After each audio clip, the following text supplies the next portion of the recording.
que las hernias pueden salir en cualquier parte del abdomen, ¿verdad? En la región inguinofemoral, en la región anterior, pélvica, incluso en la región posterior pueden haber hernias. Entonces vamos a hablar ahora de la hernia inguinal y la hernia femoral. Estas son hernias que son muy frecuentes, tanto en varones como en mujeres, y de hecho vamos a ver ahorita en la incidencia que pues son muy frecuentes, quizás las principales hernias que vamos a ver a lo largo de nuestra vida. Entonces, si vemos la incidencia, vean ustedes que el 5% de la población va a sufrir en algún momento de hernias de la pared abdominal, ¿no? Esta es una incidencia realmente alta. Significa de cada 100 personas que ustedes conozcan, 5 van a tener o tienen una hernia en cualquier parte del abdomen.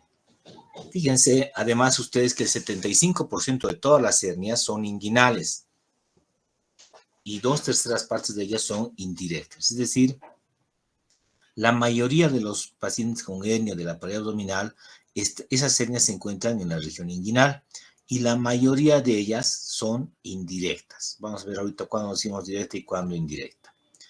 Por otra parte, fíjense que las hernias femorales representan el 3% de todas las hernias inguinales, ¿no? Entonces, hay menos frecuencia de hernias crurales o femorales.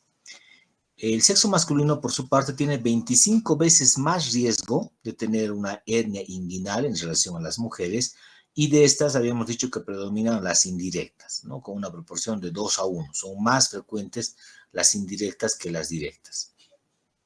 Por otra parte, hay un predominio del sexo femenino de hernias femorales y umbilicales, con una proporción 10:1 para las femorales y 2:1 para las umbilicales, respectivamente en relación a los varones. Entonces, las mujeres tienen más hernias femorales y más umbilicales.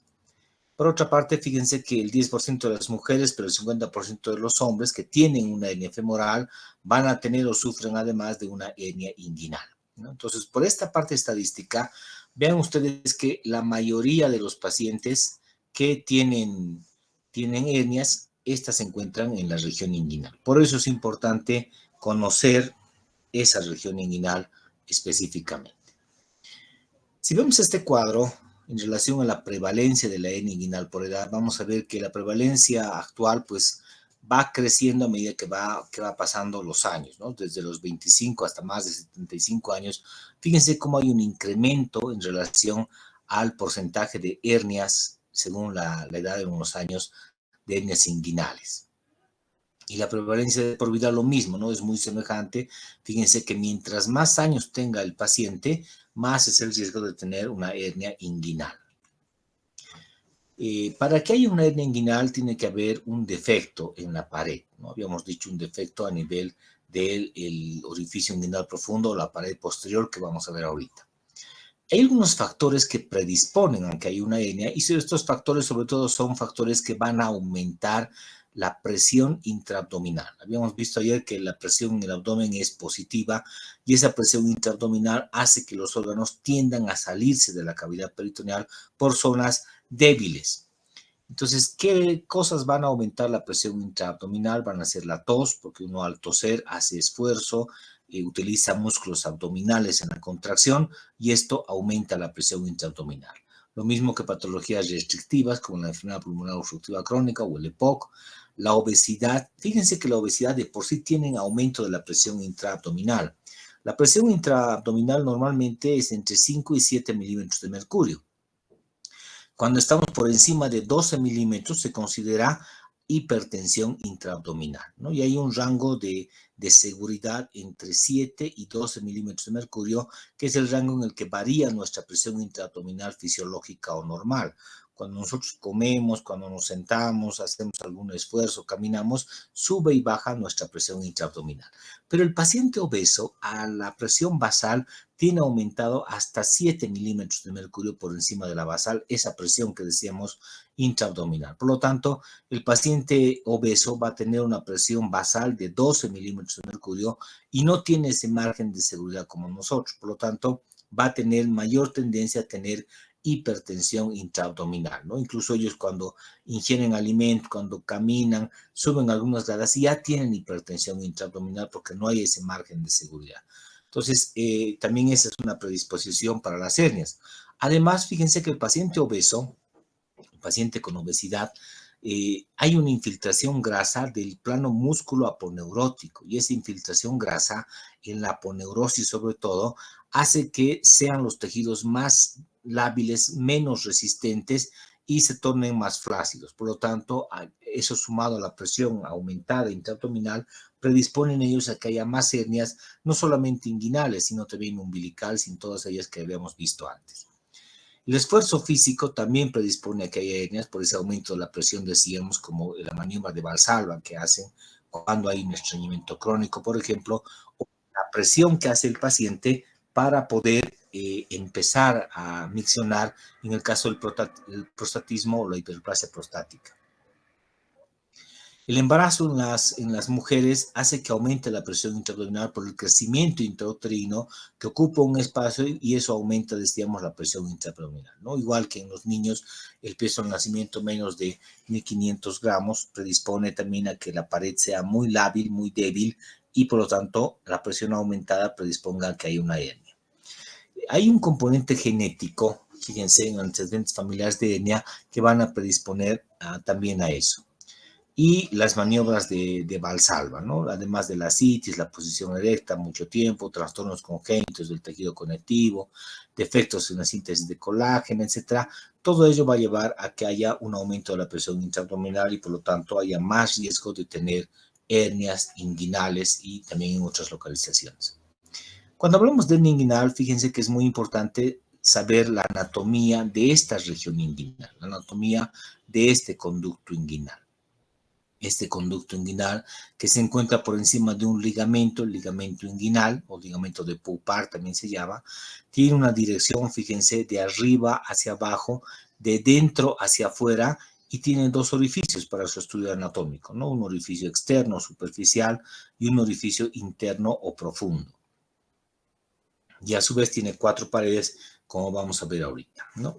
Para entender un poco esto, vamos a tratar de graficar cómo está ubicado ese conducto inguinal que decíamos hace un momento. Entonces, este conducto inguinal, decíamos, tiene 2 orificios, un orificio interno o profundo y un orificio externo superficial. Si vemos los reparos anatómicos, aquí estaría la espina ilíaca anterosuperior y aquí estaría la sínfisis del pubis. Hay un ligamento que va de la espina ilíaca anterosuperior hasta la sínfisis del pubis y ese es el ligamento inguinal. Entonces, aquí fíjense que pudiera haber ya una confusión, porque alguien pudiera decirnos que si esta es la línea media, este debiera ser orificio interno y este debiera ser orificio externo, ¿no? Sin embargo, en la anatomía de esta región, a este se considera orificio interno o profundo y a este otro orificio externo. Y esto tiene que ver con la profundidad a la cual se encuentran estos dos orificios, de manera que este orificio está en contacto con la cavidad peritoneal, por lo tanto es orificio interno, y este está en contacto o está más bien cerca a la piel del paciente, en contacto con el tejido celular subcutáneo, por lo tanto este es el orificio externo, ¿no? Entonces eso es importante de recordar. Por otra parte, habíamos dicho que hay 4 paredes en este conducto inguinal.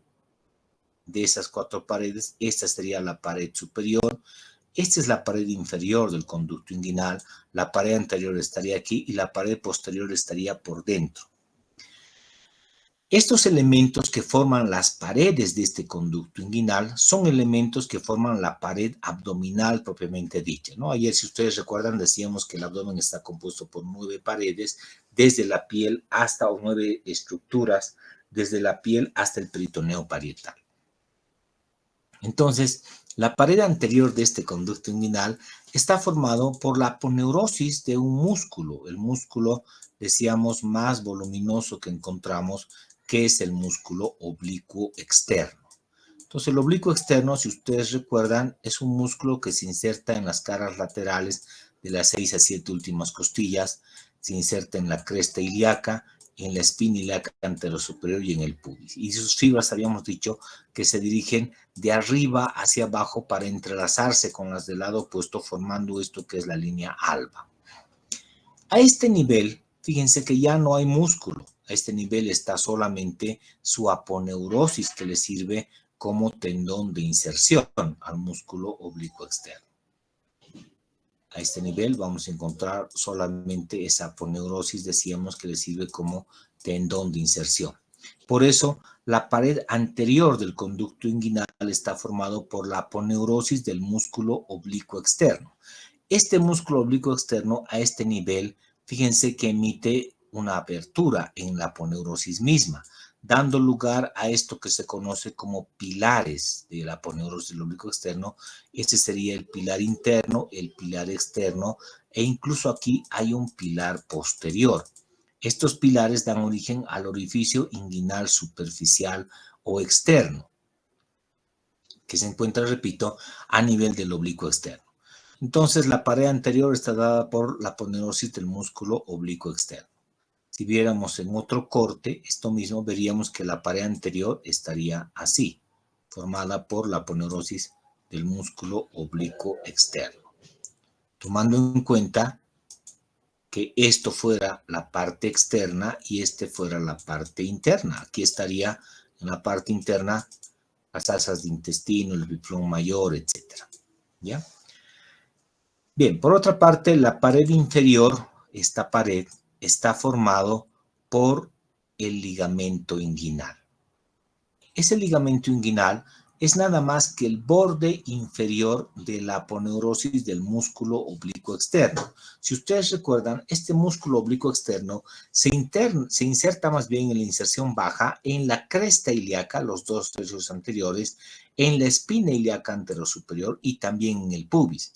El segmento entre la espina ilíaca anterosuperior y el pubis no tiene dónde insertarse este borde inferior, sino que queda suelto hacia la cavidad peritoneal, y al quedar suelto, esta aponeurosis misma se refleja hacia adentro, hace una reflexión posterior, y a esta parte donde, repito, no se inserta ninguna estructura ósea, se denomina como ligamento inguinal. Si volvemos a esta misma gráfica, veríamos que esta pared inferior, como no tiene dónde insertarse, se refleja hacia atrás. Y a esta reflexión se conoce, decíamos, como ligamento inguinal. Esta parte está entre la espina ilíaca anterosuperior y el pubis, ¿no? El sitio suelto, si quiere. Como hace una reflexión posterior, forma entonces el piso o la pared inferior de este que es el conducto inguinal. Bien, por otra parte, fíjense que la pared superior, esta, que se denomina también el techo del conducto inguinal, está formado por el músculo o el tendón conjunto. Este tendón conjunto es un músculo que se inserta entre la espina ilíaca anterosuperior y el pubis. En realidad, el tendón conjunto, si ustedes recuerdan, es un grupo muscular que está formado por dos músculos, el oblicuo interno y músculo transverso. Estos músculos, oblicuo interno y músculo transverso, si ustedes recuerdan la clase de ayer, también se insertan en la cresta ilíaca, en la espina ilíaca anterosuperior y también se insertan en el pubis. Sin embargo, la inserción de estos dos músculos no llega a la altura del ligamento inguinal, sino termina más arriba. Por eso se denomina a estos dos tendón conjunto y por eso forma el techo o la pared superior de este conducto inguinal. Como tendón, en realidad, solamente vamos a encontrar en un 10 a 15% de los casos, ¿no? El resto no hay un verdadero tendón, sino simplemente es un grupo muscular.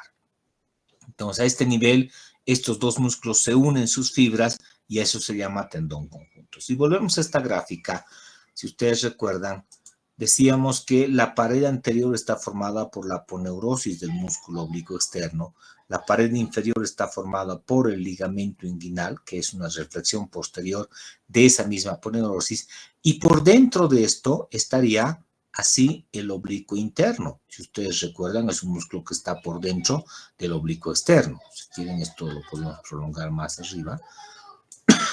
Perdón. Ahí estaría el oblicuo externo. Y más adentro de estos dos músculos estaría el músculo transverso, que es un músculo que es más interno, si ustedes recuerdan. Entonces, a este nivel, aquí, ambos músculos se fusionan, se unen en sus estructuras.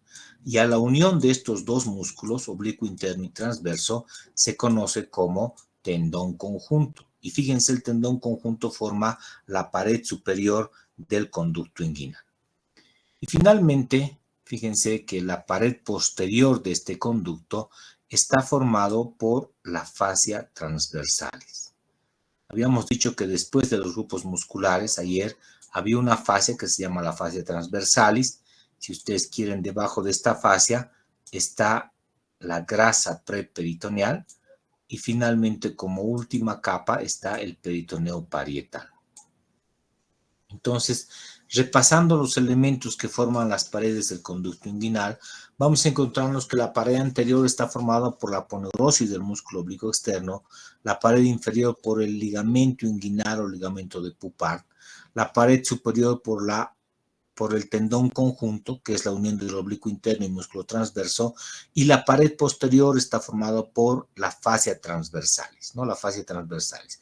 Esta pared posterior en realidad se divide en tres segmentos, o en tres tercios si quieren, el tercio interno, tercio medio y tercio externo. De estos tres tercios, este tercio medio es el que nos interesa porque aquí está la pared posterior del conducto inguinal y esa parte está formado solo por la fascia transversalis. Aprovechando esta gráfica así formado, ahora podemos ver un poco qué o cuáles son las dos zonas potencialmente herniógenas, es decir, zonas por donde salen las hernias. En toda esta región descrita así anatómicamente, hay dos únicas zonas por donde salen las hernias, y esas zonas son la pared posterior del conducto inguinal, que es esta, y la otra es el orificio interno o profundo. Solo por estas dos zonas salen hernias. No hay otra zona en esta región por donde protruyan las hernias inguinales. A las hernias que salen por el orificio inguinal interno o profundo, que es esta, se denominan hernias inguinales indirectas, ¿no? Para que ustedes ubiquen, orificio interno empieza con I, por lo tanto esta es una hernia indirecta, ¿ya? Y las hernias que salen por la pared posterior del conducto inguinal se llaman hernias directas. Entonces, hernias que salen por la pared posterior son hernias directas, ¿no? Directas, la pared posterior se escribe con P, pero si le borran esta parte se convierte en D. Por lo tanto, esta es hernias directas, ¿no? Esto para que se acuerden ustedes. Ahora, hay hernias que son mixtas o hernias en pantalón, se llaman esas hernias, y se llama así cuando las hernias protruyen en el mismo paciente y en el mismo lado, tanto hernia directa e indirecta, ¿no? Cuando protruyen ambas hernias se denominan hernias mixtas, o en pantalón. Aprovechando también esta gráfica, podemos ver ahora los elementos que forman el famoso triángulo de Hesselbach. Vamos a ver con este color el músculo. Entonces, en esta parte de la sínfisis del pubis habíamos dicho que hay un músculo, este es el músculo oblicuo externo, el músculo recto anterior del abdomen, que en la parte media están unidos. Entonces, los elementos que forman el famoso triángulo de Hesselbach van a ser el borde externo, del recto anterior del abdomen, van a ser el ligamento inguinal, por una parte, y por otra van a ser los vasos epigástricos inferiores. Esos vasos epigástricos se encuentran por debajo del ligamento inguinal, o nacen más bien por debajo del ligamento inguinal. Si ustedes recuerdan, en el espacio preperitoneal hay una arteria y una vena. Esta arteria y vena son ilíaca externa.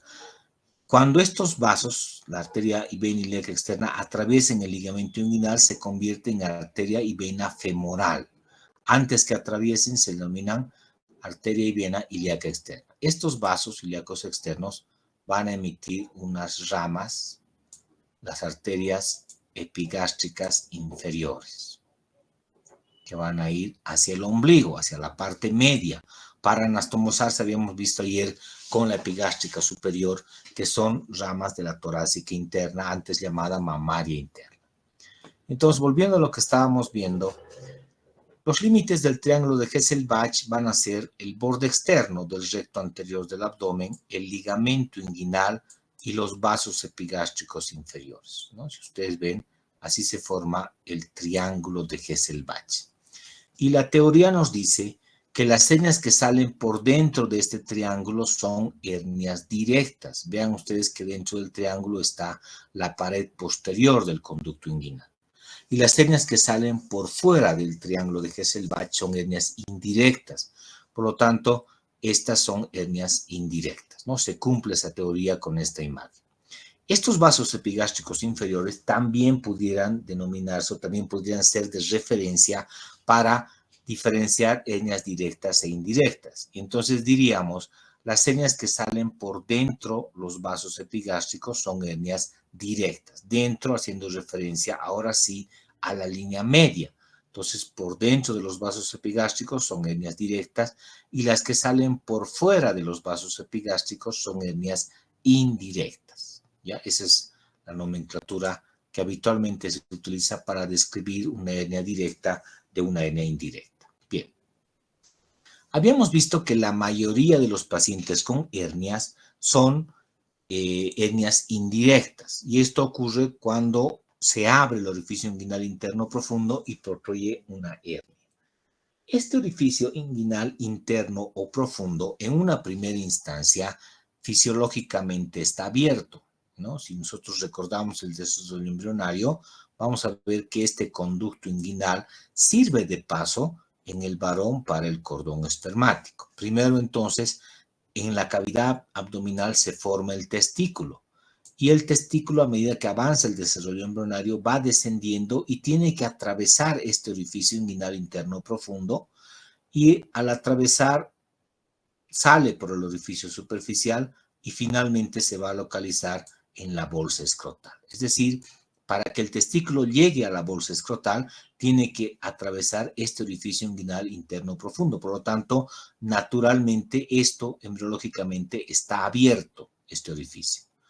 Pero cuando atraviesa el testículo, esto se cierra y al cerrarse permite el paso solamente ahora al cordón espermático. Lo demás está cerrado, evitando por lo tanto que haya hernias. En los pacientes, por cualquiera de las causas o manifestaciones que aumenten la presión intraabdominal, va a haber una apertura de este orificio que ya se había cerrado. Y entonces así salen las hernias indirectas en este caso. Pero cuando no se cierra este orificio inguinal interno profundo, aparecen hernias en los niños, hernias congénitas, y estas se denominan hernias indirectas congénitas, y tiene que ver por la falta de obliteración del conducto peritoneo vaginal. En la parte embrionaria vamos a tener dos cavidades, una cavidad peritoneal, donde están las asas de intestino, y una cavidad vaginal, donde están la túnica interna y la túnica externa. Entonces hay dos cavidades o dos pseudocavidades embriológicas separadas por un segmento intermedio que corresponde al conducto peritoneo vaginal. Esto va a dar origen en última instancia, esta parte, al orificio inguinal interno profundo. Entonces, cuando el testículo se forma, habíamos dicho, en el abdomen, este testículo tiene que atravesar esto para finalmente localizarse en la bolsa escrotal. Cuando no se cierra esto, se denomina falta de obliteración del conducto peritoneo vaginal y por lo tanto aparecen hernias indirectas en los niños. ¿Ya? Eso es muy importante también que recuerden. Las hernias directas, si ustedes recuerdan, esas hernias directas salen por la pared posterior del conducto inguinal. Si viéramos otra vez la imagen, veríamos así nuestro conducto inguinal. Entonces las hernias directas salen por esta pared posterior. Por aquí salen hernias directas. No es frecuente la hernia directa en niños y gente joven, ¿no? Es más frecuente en los pacientes por encima de los 40 años. Y vamos a ver ahorita por qué no es frecuente en los niños. Si nosotros recordamos la anatomía que acabamos de ver, y para hacer un repaso anatómico, decíamos que las paredes del conducto inguinal están formados por elementos de la pared misma del abdomen. De manera que la pared anterior está formada por la aponeurosis del músculo oblicuo externo, la pared inferior por el ligamento inguinal, la pared superior por el tendón conjunto, que va a formar los dos músculos oblicuo interno y músculo transverso, y habíamos visto que la pared posterior está formado solo por la fascia transversalis. Esta fascia transversalis es una fascia que es muy lábil, es casi elástica, se parece mucho al peritoneo parietal. Si ustedes toman con una pinza Kelly, pueden estirar y no les va a dar ninguna resistencia.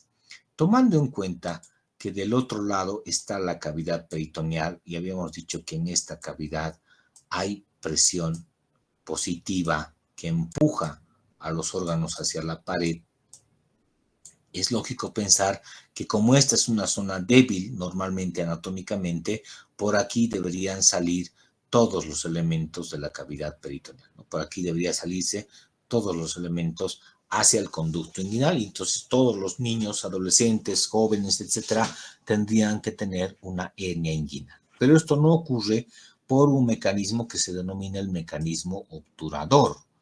Este mecanismo obturador tiene que ver con la contracción muscular. Resulta que cuando nosotros aumentamos la presión intraabdominal, lo hacemos contrayendo nuestros músculos en la mayor parte de las veces. Es decir, cuando vamos a hacer la maniobra de Valsalva, estamos contrayendo los músculos abdominales. Y esa contracción precisamente es la que nos va a proteger o les va a proteger a la gente joven de las hernias inguinales directas. Cuando se contrae el músculo oblicuo externo, fíjense que sus fibras inferiores o su inserción baja es la inserción móvil y la inserción alta es la inserción fija. Para que haya una contracción siempre en lo posible debe haber un punto fijo y un punto móvil. Entonces, al contraerse de esa forma, las fibras van a ir en un sentido ascendente y posterior, es decir, se contrae y estira sus fibras hacia arriba y hacia atrás. Y al hacer eso, fíjense que este ligamento inguinal se tensa y esto se eleva. Al elevarse este ligamento inguinal, vean ustedes que se cierra parcialmente esta pared posterior del conducto inguinal, ¿no? Al elevarse, si quieren, este ligamento inguinal, entonces se cierra parcialmente esta pared posterior. Por otra parte, si ustedes recuerdan, el techo o pared superior del conducto estaba formado por el oblicuo interno y músculo transverso y decíamos que su inserción es como un arco, así como están viendo, como si fuera un arco. Entonces, cuando se contrae este tendón conjunto, sus fibras se estiran de un lado y del otro y por lo tanto este arco se tensa y al tensarse lo que va a hacer es descender el tendón conjunto. Entonces, cuando hay una contracción muscular, cuando se contraen los músculos, el ligamento inguinal asciende y el tendón conjunto desciende. Y entre ambos, vean ustedes, se va a cerrar la pared posterior del conducto inguinal y por lo tanto va a evitar que haya hernias directas. Por eso no es frecuente este tipo de hernias en gente joven. Es más frecuente esto en los pacientes añosos, los pacientes por encima de los 40 años. Bien, volviendo entonces ahora a lo que estábamos viendo, ¿no? Decíamos la anatomía de esta región inguinal es muy importante, este conducto inguinal. Y aquí vemos precisamente esa anatomía, ¿no? Aquí estamos viendo los tres grupos musculares, oblicuo externo, oblicuo interno, músculo transverso. Aquí estamos viendo la fascia transversalis, etc. Y esto que están viendo es el conducto inguinal, que está ocupado en el varón por el cordón espermático y en la mujer por el ligamento redondo, que es un ligamento suspensorio del hígado, perdón, del útero. Entonces, la aponerosis del músculo oblicuo externo va a formar esta que es la pared anterior del conducto inguinal. Esa misma aponerosis habíamos dicho que se refleja hacia atrás formando el ligamento inguinal y esa va a formar la pared inferior del conducto inguinal. La pared superior está formada por estos dos músculos, oblicuo interno y músculo transverso, que al unir sus fibras forman el tendón conjunto. Estamos viendo esta que es la proyección posterior, donde vamos a encontrar la fascia transversalis y más lateralmente vamos a encontrarnos con el orificio inguinal interno o profundo, por donde salen los elementos que van a formar el cordón espermático. Y al mismo tiempo estamos viendo los vasos o la arteria y vena ilíaca externa. Ya habíamos dicho que antes que atraviesen este ligamento inguinal dan dos arterias, una arteria y una vena recurrencial que se conoce como vasos epigástricos inferiores, la arteria y vena epigástrica inferior. ¿no? Entonces, vean ustedes, esa es la anatomía en esta región, ¿no? Si vemos esta imagen, vemos como si estuviéramos adentro del abdomen y estamos viendo desde la parte interna. Aquí vamos a ver, vean ustedes, la sínfisis del pubis. Esto es el músculo recto anterior del abdomen, en este caso del lado derecho, aquí estaría del lado izquierdo. Esto que están viendo es el ligamento inguinal, que une entre la sínfisis del pubis y la espina ilíaca anterior superior. Estamos viendo además los vasos ilíacos externos. Vean ustedes cómo esos vasos emiten estas ramas, los vasos epigástricos inferiores. Además, estamos viendo el orificio inguinal interno o profundo y estamos viendo la pared posterior del conducto inguinal. Además, aquí podemos ver el triángulo de Hesselbach, si ustedes recuerdan, borde externo del recto anterior del abdomen, ligamento inguinal y vasos epigástricos inferiores, ¿no? La teoría nos dice que las hernias que salen por dentro de este triángulo son hernias directas y vean que por dentro del triángulo está la pared posterior del conducto inguinal. Y las hernias que salen por fuera son indirectas. Vean ustedes que hacia afuera está el orificio inguinal interno o profundo, ¿no? Esta es una imagen muy parecida a la que veíamos hasta hace un momento, desde la parte interna. Vasos epigástricos inferiores, el orificio inguinal interno o profundo y la pared posterior del conducto inguinal. También en la parte interna vamos a ver algunos vestigios embrionarios como la cicatriz umbilical por una parte, el ligamento umbilical medio que en realidad corresponde al uraco. Este es un ligamento que, si ustedes recuerdan, une el ombligo con la vejiga, ¿no? Después vamos a encontrar el ligamento umbilical medio, medial más bien, que corresponde a la vena umbilical obliterada, y el ligamento umbilical lateral, que corresponde precisamente a la proyección de los vasos epigástricos inferiores que decíamos, ¿no? Y en esta región vamos a encontrar tres zonas, así como están viendo.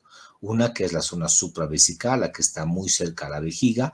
Después vamos a encontrar la fosa interna, que es el sitio por donde salen las hernias directas, y por otra parte la fosa externa, que es el sitio por donde salen las hernias indirectas, ¿no? Si ustedes recuerdan, si estos son los vasos epigástricos inferiores, esta es la parte externa de esos vasos, el orificio inguinal interno profundo, y aquí estaría la pared posterior del conducto inguinal, y por lo tanto por ahí decíamos que salen las hernias directas.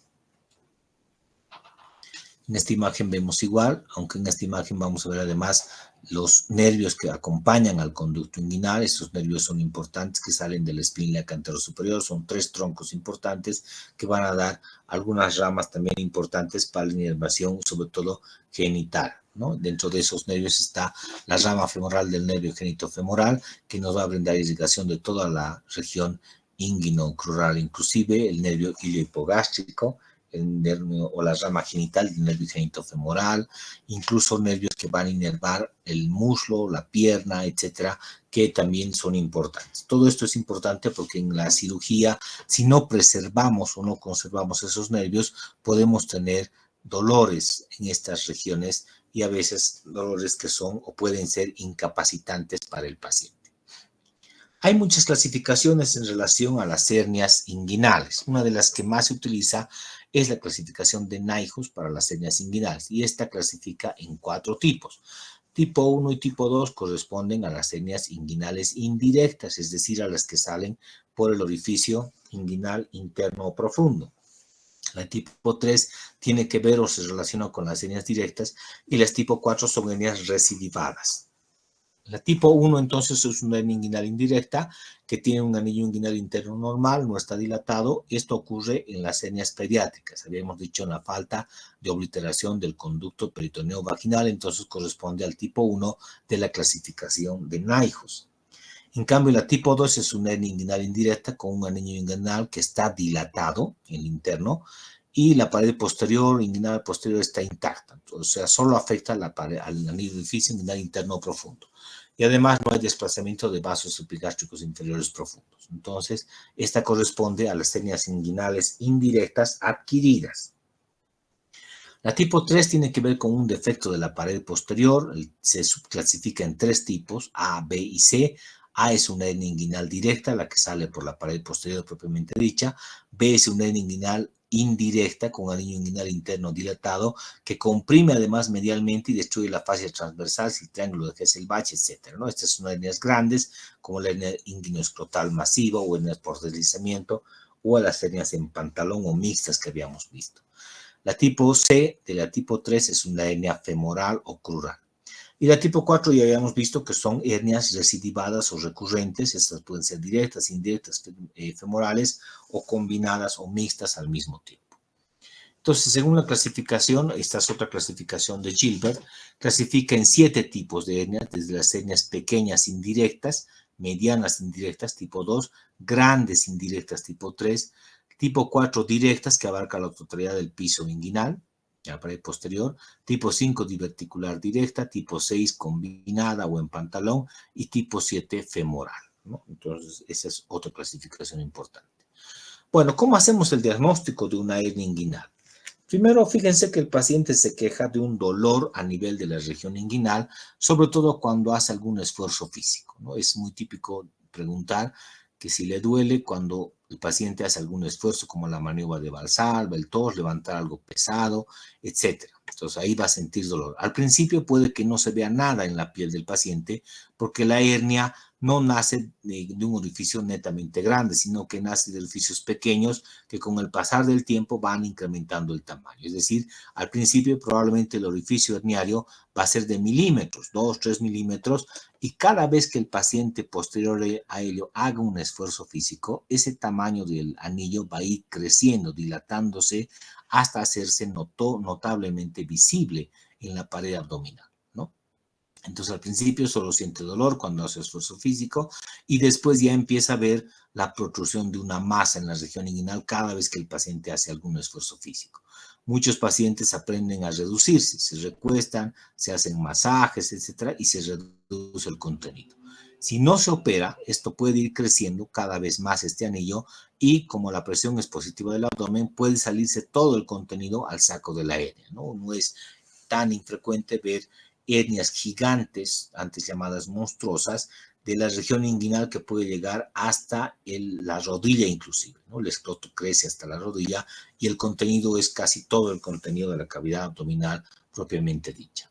Entonces, si vemos al examen físico, vamos a ver en el paciente que al hacer la maniobra de Valsalva o al pedir que haga un esfuerzo, vamos a ver cómo protruye en la región inguinal esa hernia.